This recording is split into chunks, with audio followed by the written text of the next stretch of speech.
کی۔ محسن صاحب، آپ سے میں گفتگو کا آغاز کروں گی۔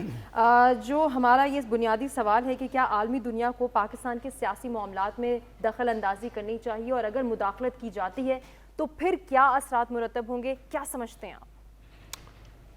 دیکھیں، پاکستان میں ہم بڑے عرصے سے یہ بات کرتے چلے آ رہے ہیں کہ یہاں پہ بیرونی مداخلت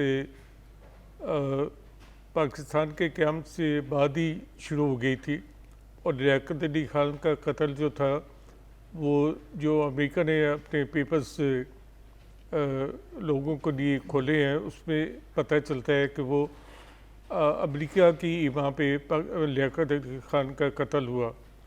اور اسی طریقے سے اب دیکھتے ہیں کہ پاکستان میں حکومتیں بدلنے میں اور پاکستان میں اقتدار کی جو غلام گردشیں ہیں اس میں امریکہ کا بہت اہم کردار ہے۔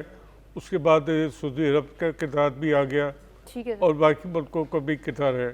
لیکن یہ جو کانگریس کے 65 ارکان نے خط لکھا ہے امریکی وزیر خارجہ کو، میں سمجھتا ہوں کہ یہ پاکستان کے اندرونی معاملات میں مداخلت ہے، اور اس پر خان صاحب کا میں مشہور جو جملہ ہے کہ ہم کوئی غلام ہیں، یہ میں اس پہ کہوں گا کہ انہوں نے ہمیں بالکل غلام سمجھ لیا ہے۔